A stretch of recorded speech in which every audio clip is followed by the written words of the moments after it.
We are live. We are back for episode 10 of Beard Banter. I am getting ready to head out of town for the beginning of another, 4 or 5 weeks on the road. 6, I think, is what we counted right before this, Matt. And so I'm happy to have everybody here. Please remember, chat in there. It'll make this much more fun if you are watching live.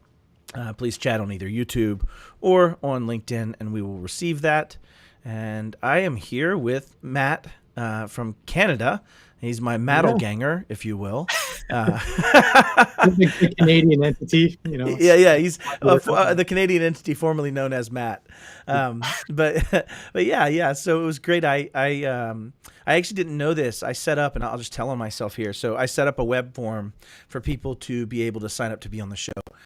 And I actually clicked wrong, and I was not receiving would sign up, so I came back to 6 people with sign-ups, and so I've now scheduled all of that. It's all filtered out on my webpage on CyberMattLee.com, so you can kind of keep an eye on where I'm going to be, what upcoming banter exists. But glad to have you guys here. Do you mind telling the people kind of about yourself a little bit, your background, and then we'll go from there?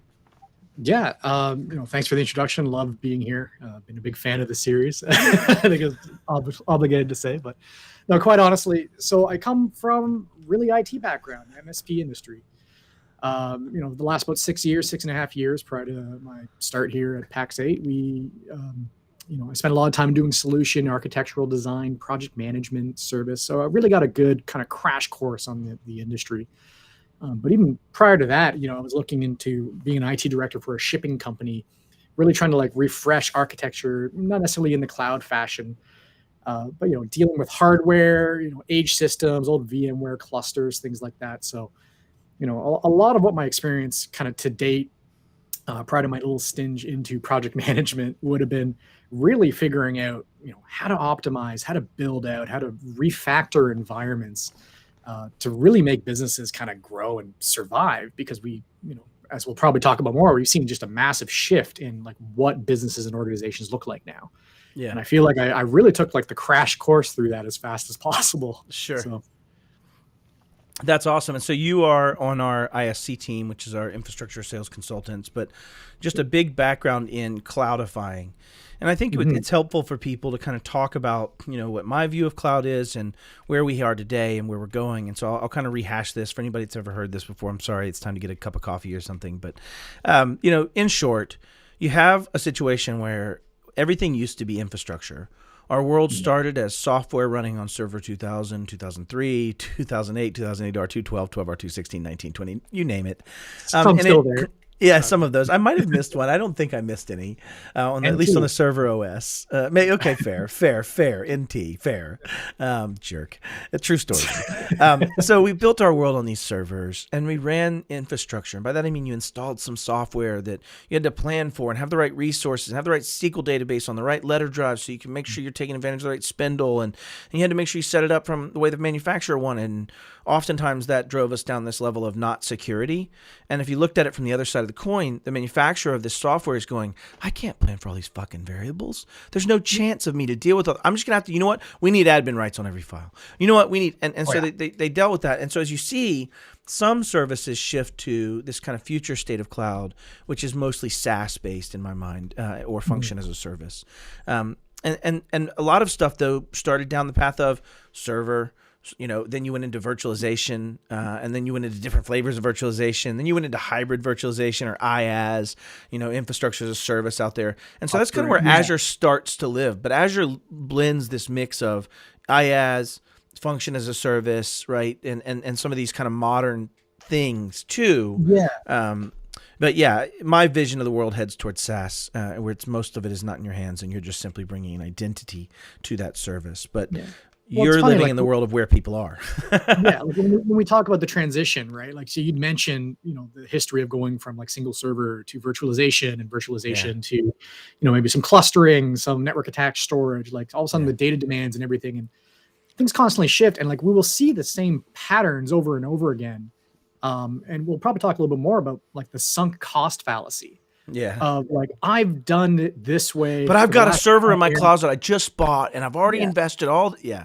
Yeah, like I bought 5 servers. Why would I virtualize them all into one? Like, it's just, I've already got the servers back there. I'll just deploy Yeah. 5. I 5 literally have heard that answer. I'm sure you have Oh yeah, too, right? yeah, Like 100%. literally in the old P2V days, this would be dating myself, but it's been a minute. But Yeah, but that's the whole thing. But beyond like capital and hardware investment, there's an educational investment that a lot of technicians, and not to say there's like an ageism thing behind this, but if we look at like any startup right now, do you think a startup is going to go and deploy an Active Directory, domain controller, or they're going to go and like, yeah, we need physical infrastructure, or even spinning this up in Azure, like we're 5 users, let's get a domain controller up in Azure. No, they're going to go to Office 365. Yep. All their applications are going to be cloud-based. ADJ, right? They're going to Azure Active Directory join with their machines if they're smart. Or like G Suite or whatever the case is. But like, they're not going to do physical hardware investment. They're probably barely even going to provide hardware to their new staff. So just log in from home. We don't care. I love this. Like, I love this because I preach this, right? Like I use this as my close your eyes and dream statement, right? Like if you close your eyes and dream, does your competitor start up with all of this infrastructure, with these anchors, all this work they have to do, all the bells and whistles they need to turn, right? Like, there used to be this chief of electricity in a factory during the Industrial Revolution. Their job was principally to make sure that there was enough electrical current, enough, capabilities to deliver these. It's not like that got any more or less complex. It just moved to a utility. It became commoditized. You now just run in 3-phase power or 4-phase. Like you that's how this works, right? You know the amperage of your circuit. So when we're talking about like the sunk cost, you also have to realize like if you've built your entire practice on server deployments, understanding this technology stack, and it is kind of going against what you'll always hear about what an optimal MSP is by having that ideal stack and like don't chase the bells and whistles, but at a certain point, you've got to identify and understand like you're in a market shift. And as much as you want to stay on-prem as possible, like you have to have some form of cloud, whether it's a hybridized or a full cloud approach in your quiver. You don't have that, you're going to start realizing you're being eroded from the ground up. Well, let's talk about if you were trying to approach this. Let's try to look at it like I think you said it really well. And by the way, thanks, Jessica. Yeah, I'm glad to have you here, fake beard or otherwise. We're happy to have you here.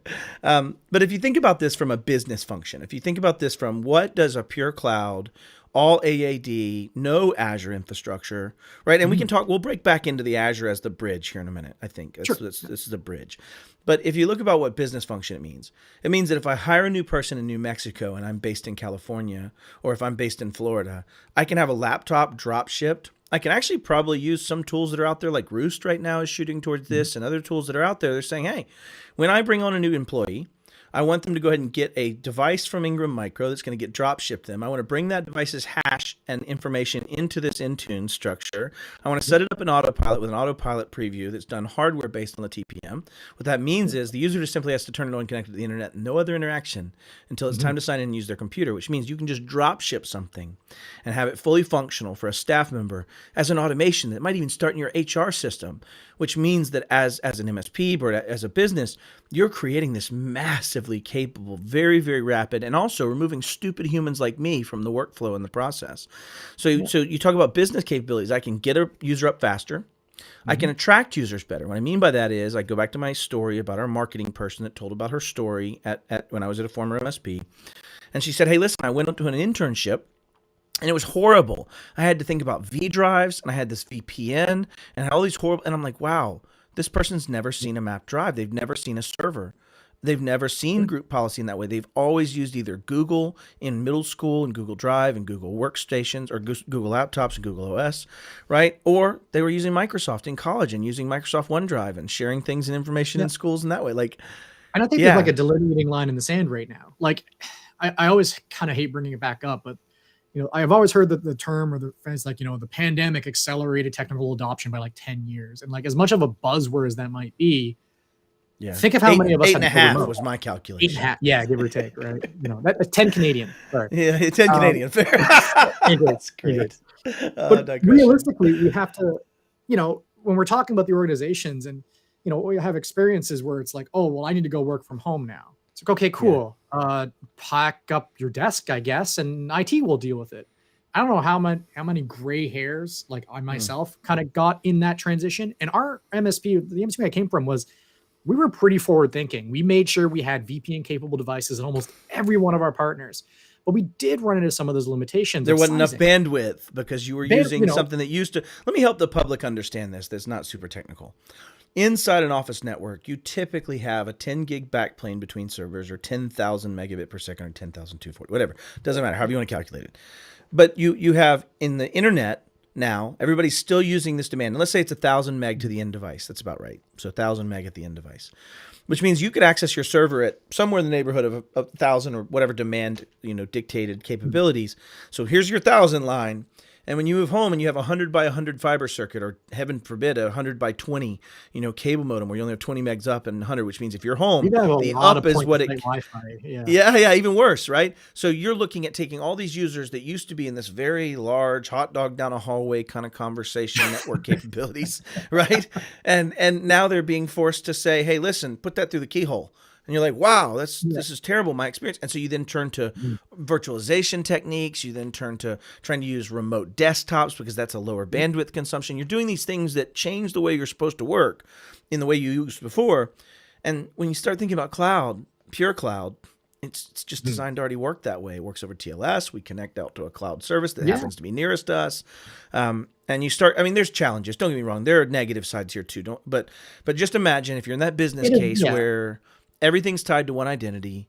That identity extends into your one of 30 or 40 applications you use as an enterprise across your SAML and OIDC base, right, or single sign-on base, compared to somebody that has a server and they're running an application on IIS that depends on a SQL server behind it, and those have to be able to talk on a LAN. They don't understand how to talk to Azure AD.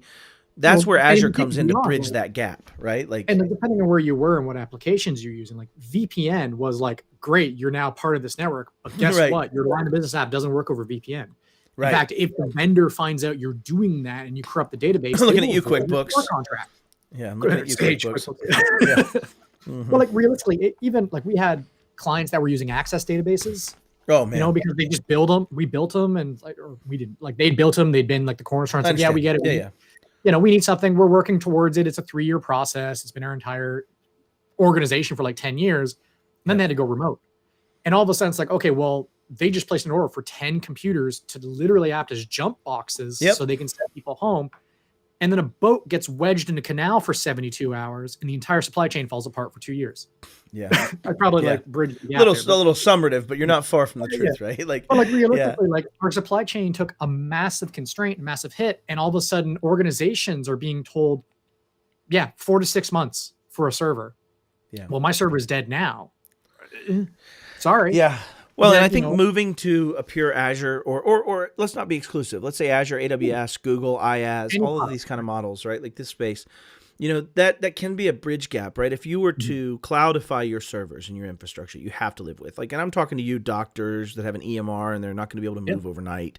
They're not going to be able to move a platform product for their line of business. Like if you look at manufacturing and the ERPs and things like that, those are massive and somewhat monolithic, and they're going to take time to move to their cloud products that they're starting to offer and those kind of things. So that being said, one answer, what we did when I was at my former company and we were trying to be super secure and resilient and be able to survive these changes, we bound straight to Azure Active Directory. So we did make our primary identity provider and our machines were all managed through Intune. We didn't have an RMM anymore, so I didn't have that supply chain risk. We didn't have, those type of things. We were doing all of our policy through scripting in Intune or through those type of methods. But what we found ourselves was with legacy stuff, we still had to run an RMM, and that RMM depended on Active Directory, traditional Active Directory, and it didn't have a lot of capabilities to add in, Azure Active Directory directly, or even through Graph and or through LDAP some of it. So what we ended up doing was spinning up an AADDS, so Azure Active Directory Domain Services Bolt. What that does is it replicates AD in some ways. You can't do some fancy GPOs with it. You got some gaps. Essentially it's taking what I like about that service in general, and kind of really the whole shift is stop running infrastructure and architecture massive amounts, massive vulnerability, and it's kind of the argument of running and don't put it front. The way I looked at it was like this: don't let my AD be the deciding factor. Let cloud be front. right? Yeah. And let that be your identity, and then extend that into your legacy infrastructure. Don't let the legacy infrastructure with all of its front surface area and attack surface be the front. I think we're saying the same things. So, like, and that was the one thing is like, when you're, and you'll see with Azure files, you'll see it with SQL database services. It's like, look, traditionally you would have to buy all this licensing. Let's take the licensing equation out. You'd have to provision all this hardware.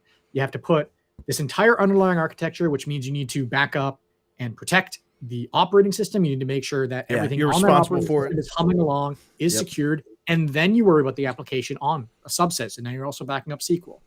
So if we look at the identity services like the Active Directory, yes, you can spin up a domain controller for fairly cheap, but like you also need to back that up. You need to make sure that there's no corruptions. You need to make sure your recycling bin is turned on for your AD. You need to make sure. I learned that lesson so hard, dude. I think everyone I don't even did. want to talk about it. Like, I was deleting Exchange. I think this is where it all starts for a lot of people. That is exactly what we did. Remove Exchange and you hit a checkbox and it wipes the directory. Oh, dude, my so old bad. is watching right now. He's probably my CEO was sitting there, and it was so bad. It was so. I mean, it was 11 years ago, but God bless, it was rough. We just call it a backup test. Like all we were doing was we were just testing the function of our backup. But like if we take it something that might be a little, like if you're not necessarily in the industry, maybe you're interested in this stuff. Like a better example of that would have been like the Hafnium exploits with Exchange 8 months ago, I guess. I don't know, time's a delusion at this point. When Hafnium hit, we had a handful of clients still on Exchange in-house. It was December 2020, so it was a minute ago. Yeah, it's okay. He had a handful of clients still in Exchange, and it was like we found out about it at 7 p.m. at night. Yep. And at 7:05 we logged on and checked, and they were already compromised. And we're talking within 3 hours, right? So it's like, well, what are the options? Well, we've got to rebuild the entire environment because we don't know what's in there now. Yeah. And then, or at least bring in incident response and start to discover those things. Yeah. And then we start to figure, it's like, wait, did Office 365 get hit with that?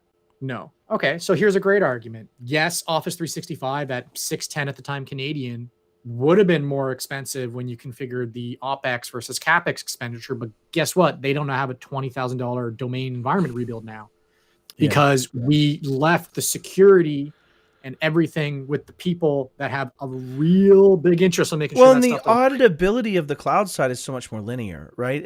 You have only X number of variables and options. Now, if they ever got beyond that, then obviously there's not much we can do. But as far as like, did you set up an admin user? What was in the audit logs? Like all that's fairly ubiquitously tracked, right? Yeah. Like, and so you can do forensics on cloud much easier, and you're not even left with that choice that you would be left with in the domain environment, where there are basic management. Right. Like, so if you talk about like the patch windows, like when was the last time you've had to apply a cumulative update to an Exchange server? And back in the day, bro, that was brutal. Yeah. CU1 in the morning and you're done by rough. 6 if you're lucky and you find your transport depending on your structure anymore. And how much. Or that ghost user they put in there that's not clean, even though it's never going to be clean. It's in the database. Sometimes it's rough. Find your OWA doesn't work anymore, and it's just like, why can't this just work? And then you realize like it's also like your drives are filling up, your 15K drive. And nobody would do that tomorrow, right? To your point, if we want to keep this back to business conversation, what we're talking about and what we're elaborating on for anyone listening is that, when you have traditional infrastructure, you're responsible for all of it. If you've ever seen, go look up Pizza as a Service. It's a fantastic way to understand this. And it basically asserts that, in the on-prem model, you own the entire thing. You got to get the pizza sauce. You got to get the crust. You got to get the oven. You have to bake it. You have to have the cheese. You have to have the tablecloth. You have to have the plates. You have to have the right. And if anything's wrong, you're responsible for it. You're the one that poisoned everybody. You did the. And when you start getting into this shared responsibility model with clouds, as you start thinking about using these things in a way that we're forcing them to be more and more secure, you start getting into SaaS, where SaaS is.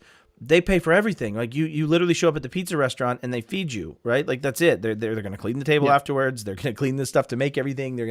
And so like you start thinking of, we're drifting towards these function as a service, SaaS and platform as a service models that also bring identity as a service to the cloud.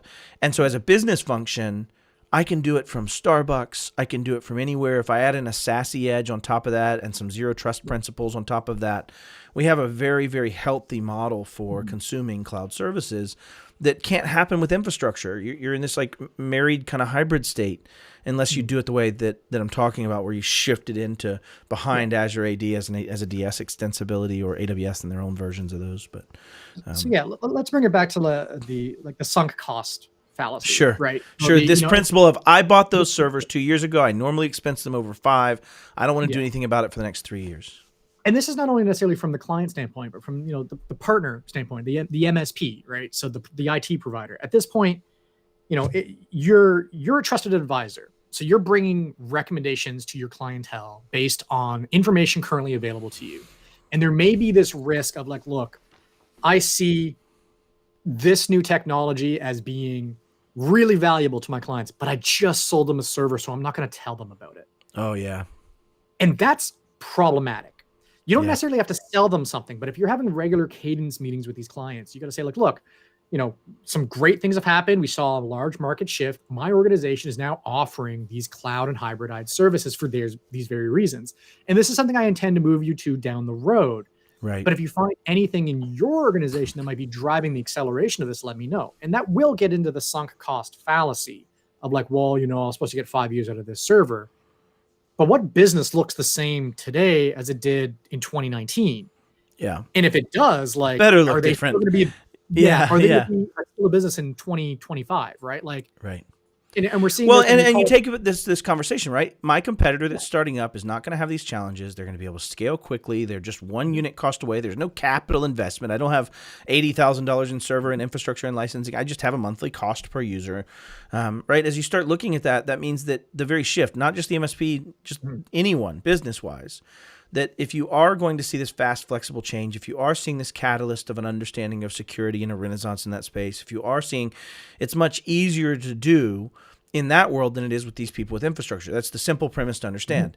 If you understand that, that means that competitor should be better than you. They should be faster than you. They should be more agile. They should be able to take your people. They should be able to grow and take your clients ultimately.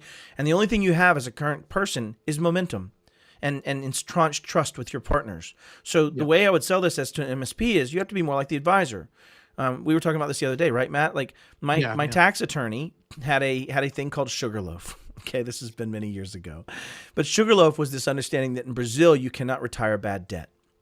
And so since you can't retire bad debt, you could sell it theoretically to someone in the United States to collect that debt. And so an entity in the United States exists that was a business that bought that debt for $100,000 for $1 million, and you could put in $100,000 and you would have $1 million tax write-off to take over the next few years as an immediate loss.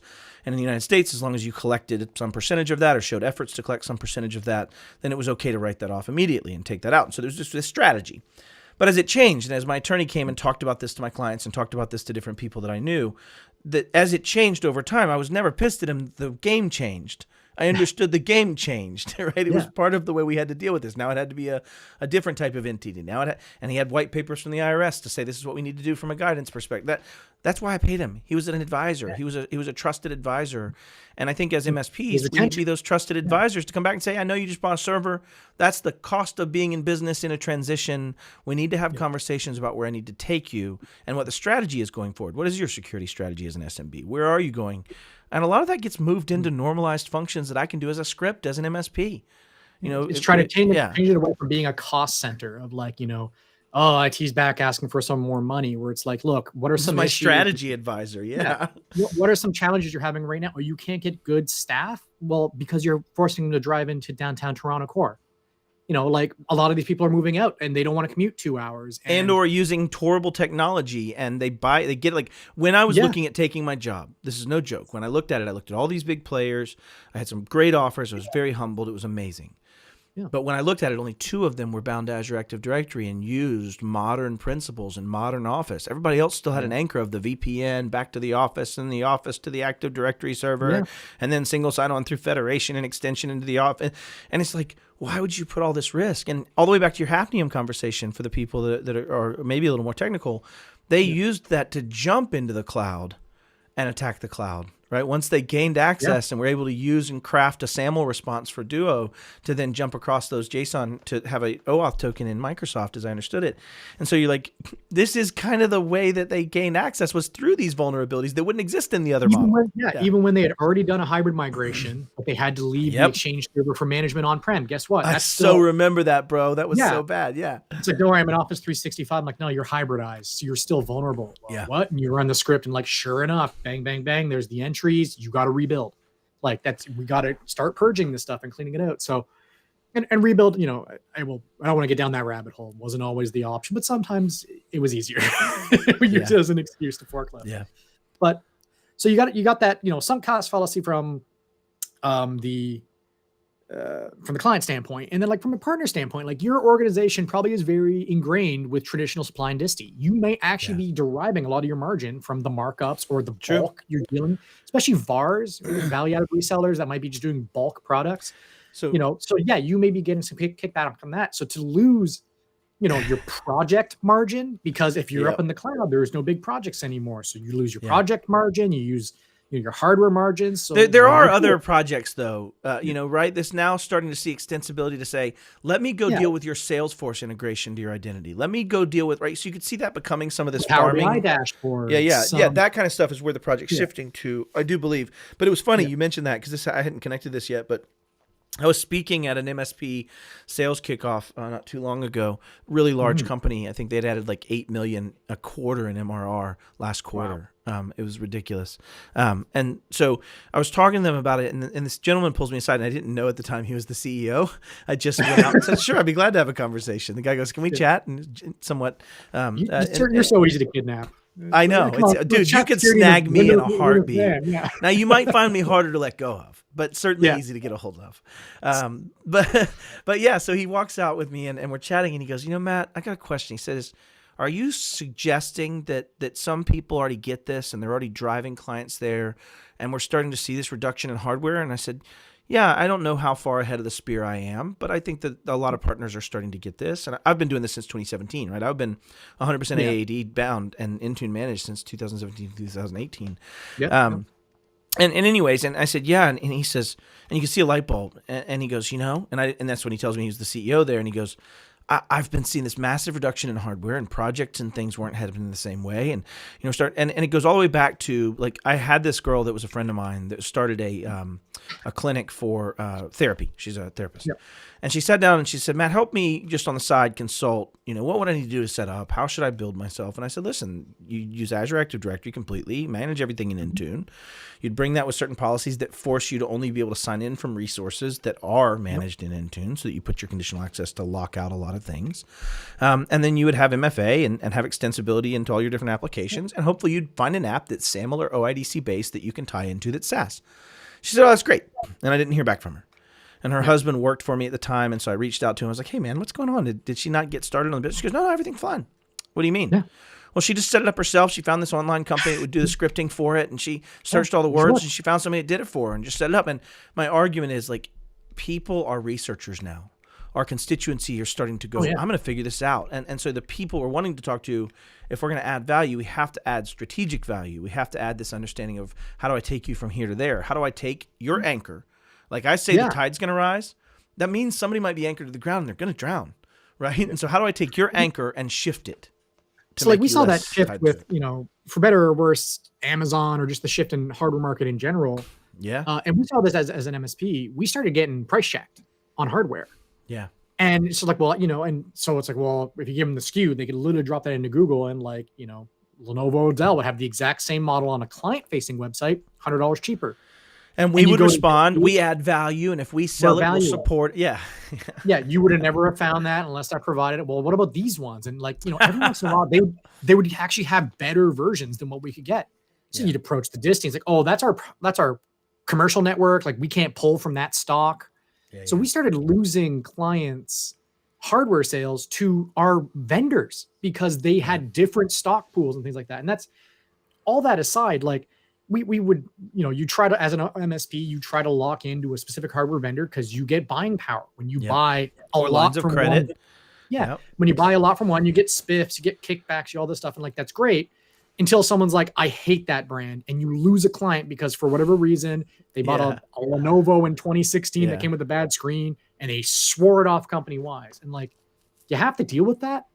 And it's like, well, do you go spin up a partnership with HP for one client? No, you lose the business. Right. Yep. So when we're seeing this shift, and like, if we talk about, the being driven to remote, hardware constraints, shift in requirements, like we saw a massive resurgence of like remote desktop services. Oh, we used AVD to solve some of those things, right? Like, well, yeah, we did even prior to AVD, like we had terminal servers and RDS like start becoming project options again. We spent a long time getting people away from those. I know, right? The history of your repetition point, right? It's just an absolute pain in the ass, right? Licensing pain, scalability cost, performance cost. Proper ADB deployment or RDS deployments has like 4 underlying architected servers. Yep. A lot of organizations just wrap it around a VPN agent, and it's not ideal, but like, just wanted to touch on Miguel's point here.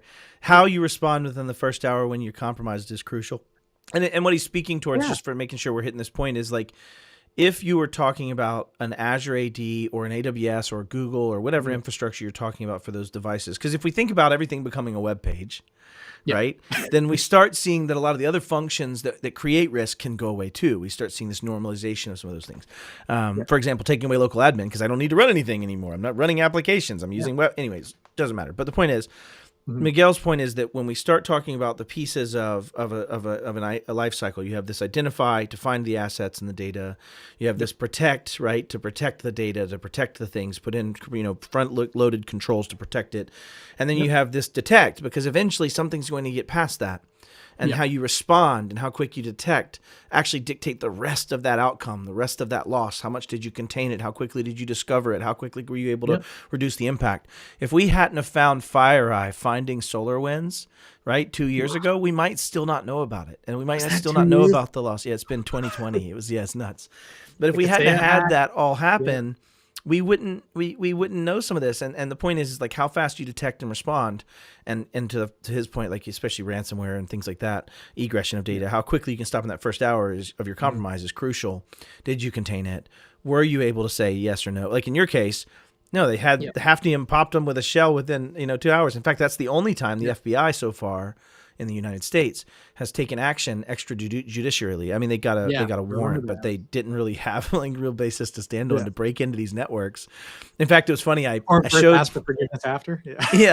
Well, I did a video on using Log4j and PwnKit together to get into a unified controller, right? And then patch them. And so I was poking my FBI friend at breakfast. We have a pretty good standing breakfast, and I said, "Hey man, can I show you this video and ask you what I should do going forward?" I said, "Can I do that?" He goes, "Are you fucking with me?" I said, "No, yeah." He said, "No, you can't do that." I said, "Well, you guys did." He goes, "I don't want to talk about it." And he said, "We just put that." And he actually said something smart. He said, "We just put that on the courts." He said, "We just forced that to be something to be dealt with on the courts." So I was like, "That's actually pretty prescient. Like, let's get some precedent." It's almost like okay, well, what's worse, losing an entire the security of our nation, or like, a long drawn out court date. So I think they chose the former. And it sets a precedence, but it's really interesting. And I suspect we probably could have seen something very similar to like the Spectre meltdown stuff. And like to bring it back again to the hardware side of things, and as an MSP, if you were there during the Spectre meltdown and it was like the big thing, like to the point where even Print Nightmare, we'll use that as an example too, a little bit more software oriented, but like a definite crux to, on-prem infrastructure. Like you're very rarely running a print server when you're in cloud, right? Like you're probably using Printix just to solve the fact that you're not using VPN in that way. And and if you are, like you're really making your life harder. Like you're engineering. You're creating infrastructure just to support legacy, right? Like you're creating VPNs and BOVPNs to the cloud or something. The reality of our industry right now is like my mom called me up and she's like, "Am I in trouble with this Print Nightmare thing?"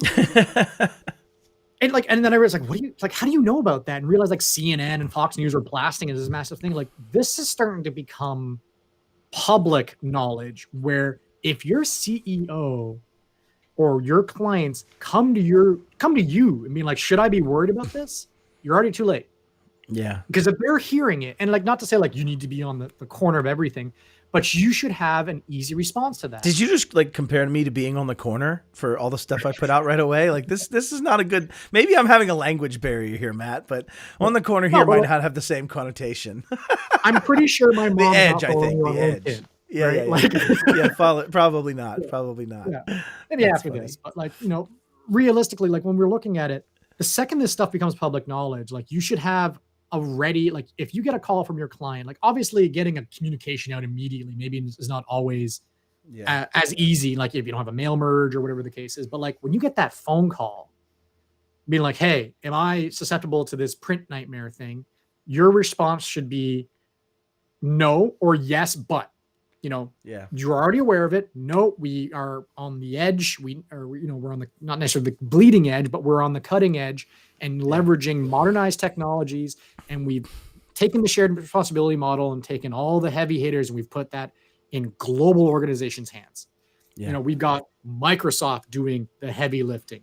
We'll make sure your endpoints are good, but when you're sharing who's responsible, right? Like you're sharing who's responsible for it. Now, the challenge I make to the Microsofts of the world, and I say this in public, I also say this in private with them, but is that why in the hell should I even be able to create an insecure password?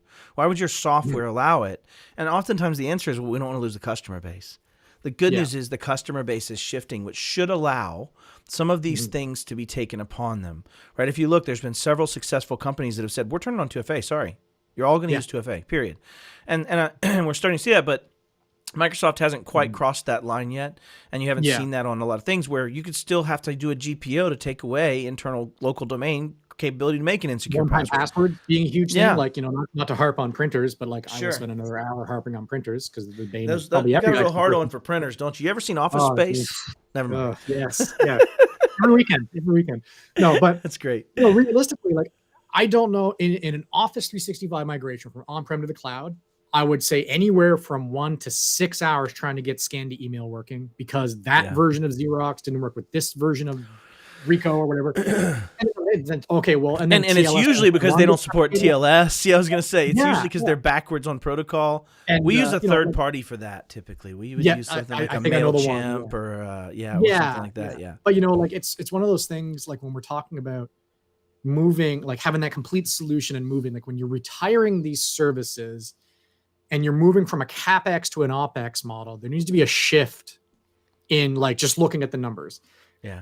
Every time I talk to my partners, I go, realistically, if you're doing a CapEx expenditure versus an OpEx cloud, I go, the best I can do is 3.5 years before you break even, where the CapEx becomes the more economical choice. If we're purely talking cash, which we should not be. And I always say, if you play the price game, it's a race to the bottom. Right. And then you turn into what I call a trunk slammer. Yeah. Where essentially you're not a trusted advisor. You're there just to seal the transaction, get your sale and move forward. And that doesn't do either of your businesses any good because then there's no loyalty.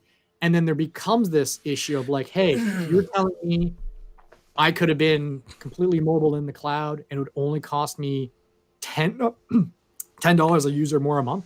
Yeah. Right. Not that coffee and some upfront project cost, right? I mean, obviously there's some transition cost and there's a lot of value there, but and if you drive that with them, it's like, look, yes, it's $20,000 for this project, but you're spending $20,000 in labor every 5 years anyways. 5 years, hopefully, if you can commit them to that. The challenge I had, just being transparent, was, and this is why I predict this is a cliff. I don't think this is just a little bit of a shift. I think this is actually or a fly, right? Like, is that whenever I did this, we converted clients from traditional on-prem. We had this one recruiting company that had people all over the country, typically poor bandwidth, trying to connect over a VPN to use a a software service that would then, I think it was a lead or something like that. And the challenge was when we shifted to Azure AD binding, direct ship of machines, direct provisioning, and they went to a cloud version of this stuff, then you got into a world where it was all identity, and they said, Matt, like, we're letting you guys go. Why? Yeah. Well, you don't provide any value to us anymore. Everything works. We don't have problems. Sysadmin curse. Yeah, and you're starting to head down that way in a real hard way where if I started a new MSP tomorrow, which I'm not legally allowed to, I do not plan on, I certainly have no intentions. But if I started an MSP tomorrow and I only Goldilocks those clients and found the perfect clients that were either all in cloud, heading towards cloud, and you know who has a bunch of these? Printer companies.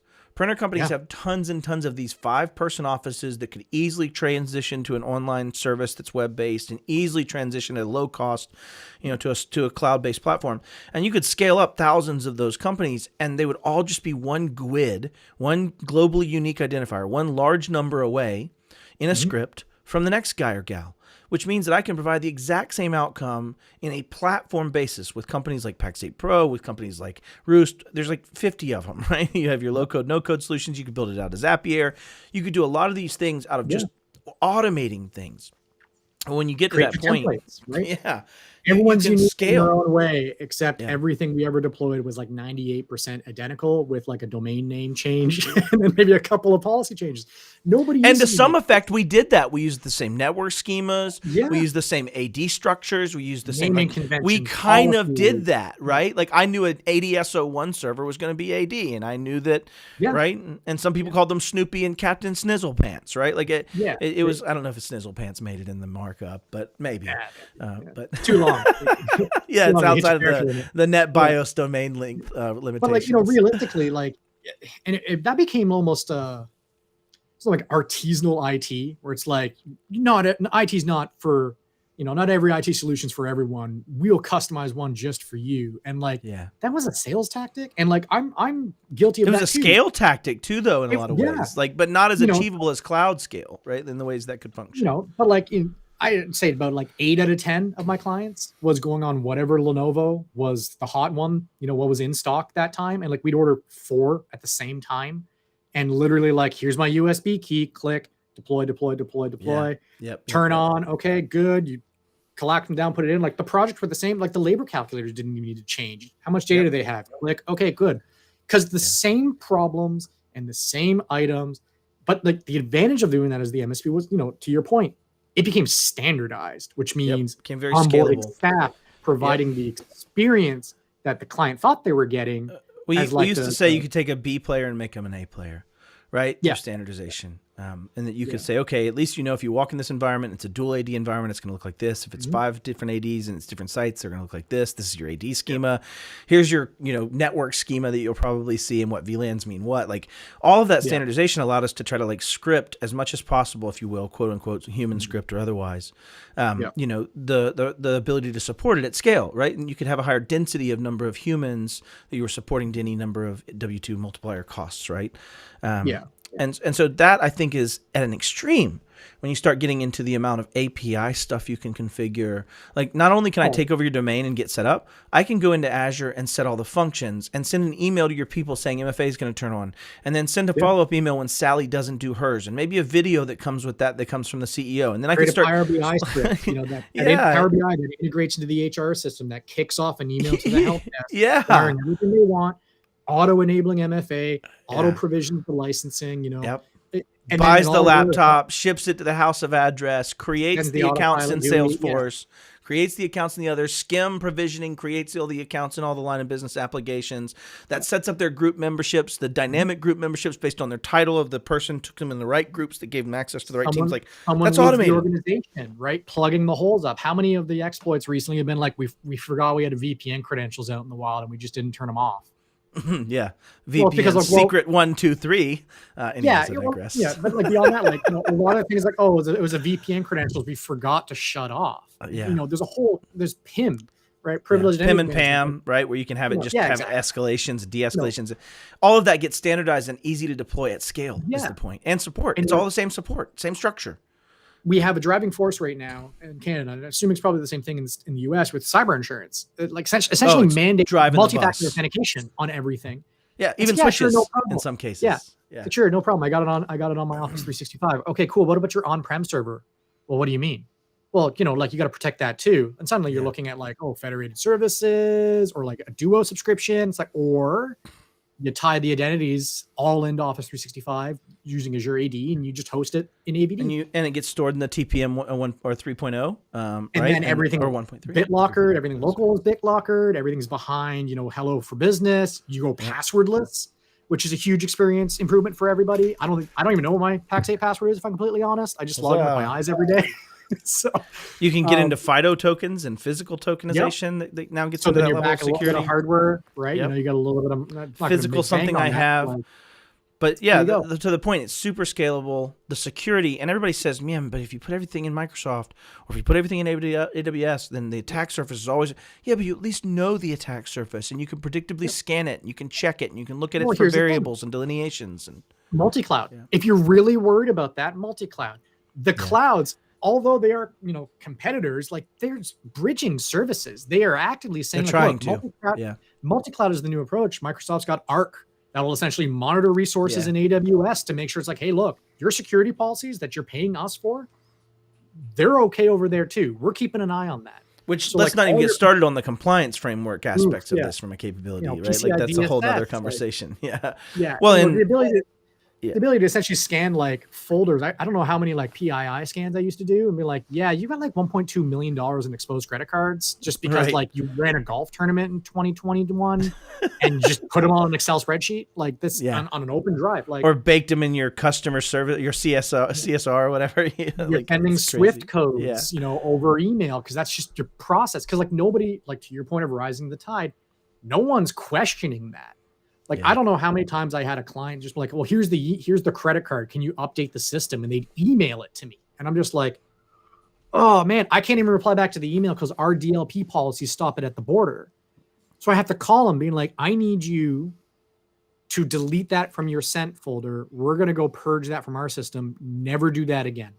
Yeah, And that's here's an why. education thing, right? That's back to that being the trusted advisor, my attorney going, hey, Matt, this is not okay, right? There's that kind of but like piece, the right? education, but like, could you imagine at this point running DLP?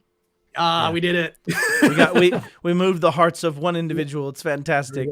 No, but to that point, we are certainly at time. I want to be respectful of everybody's time that's decided to join us.